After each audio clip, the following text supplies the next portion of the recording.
If you're new to the channel, please be sure to like, share, and of course subscribe and leave a comment down below. And also check out our partners, Nerds in the Hood, down in the description.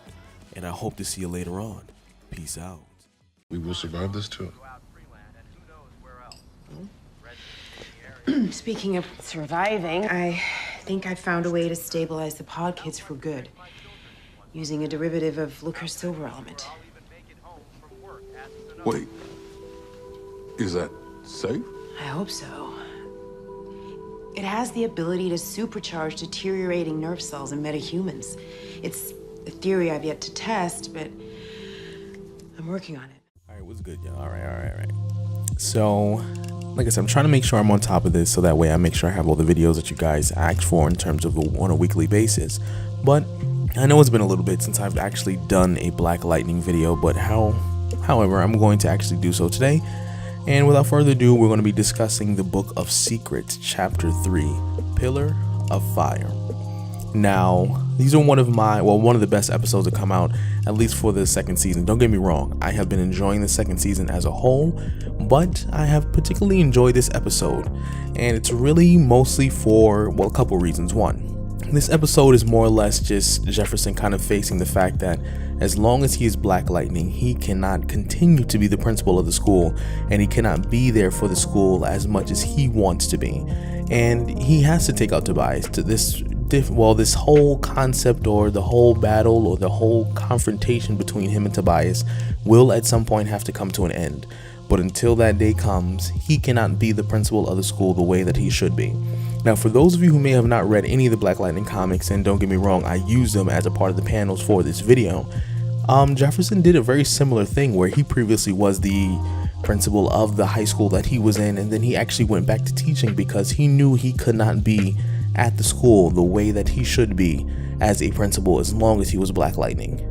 Now, the clip in the beginning of the video is what I really want to talk about, and I feel like I'm repeating myself, but let's just kind of jump right into it.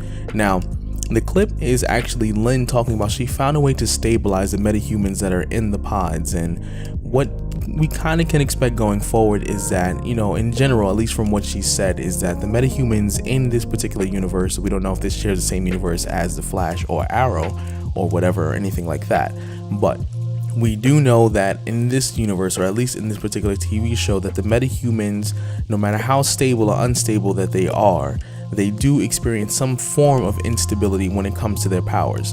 So the kids in the pods are somehow dealing with cellular decay with their nervous system. And believe it or not, even though Jefferson and his daughters are one of the more stable metahumans that we have in the universe, simply because somehow their body was able to metabolize the green light or whatever variation of the green light a lot more properly, whether they inherited it from a single parent, much like Jennifer and Anissa, who inherited from Jefferson, who was the original receiver of the original green light that was in the vaccinations that was in back in the 60s.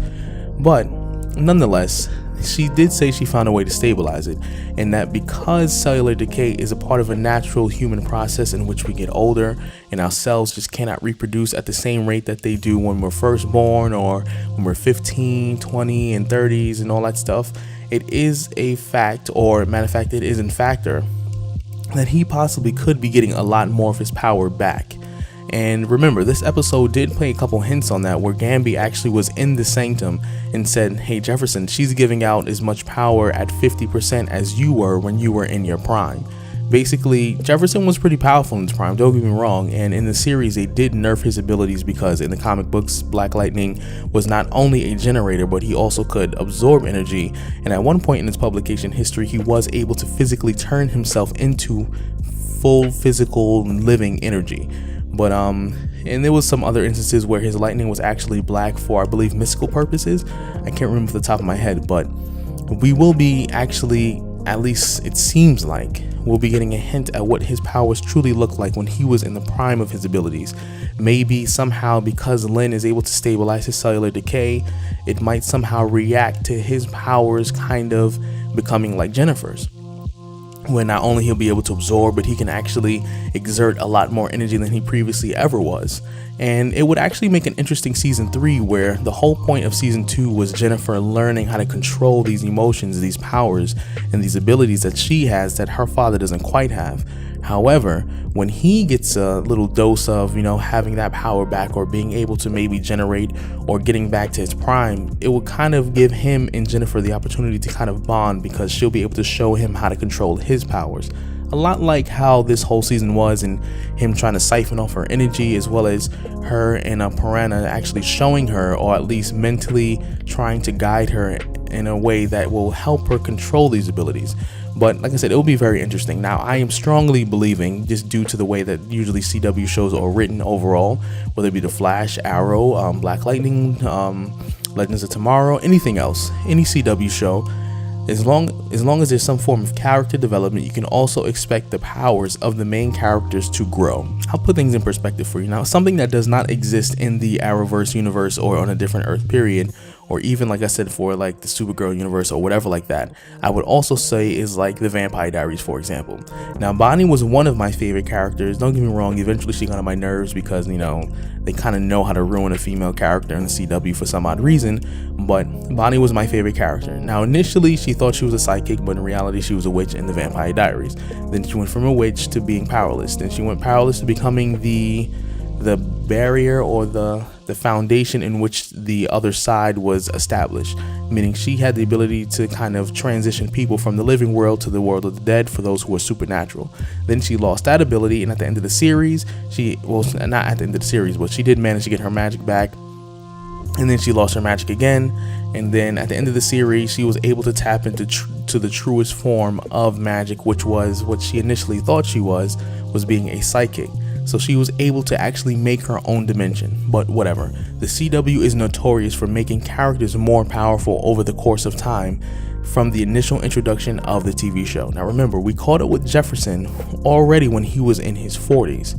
So at this point, his life is about halfway over, give or take. Obviously, he's a metahuman, so he'll probably live a little longer. But his life he's in the midlife for a regular human. So obviously, his powers are not going to be as powerful as they were when he was in his 20s, let alone when he was like a little kid, or when his powers were really fresh in his system. So because Lynn has officially found a way to stabilize the metahuman cellular decay, we can expect in some way, shape, or form that Jefferson is going to receive this injection, whether it be voluntarily or it can be by accident, or whatever the case may be, and we will get to see the full-blown power of Black Lightning when he was in his prime, when he first hit the streets of Freeland. But if you have any other theories regarding this, please leave a comment down below. And if you're new to the channel, please be sure to like, share, and of course subscribe. And like I said, leave a comment, let me know what you think, and I'll catch you in the next one. Peace out.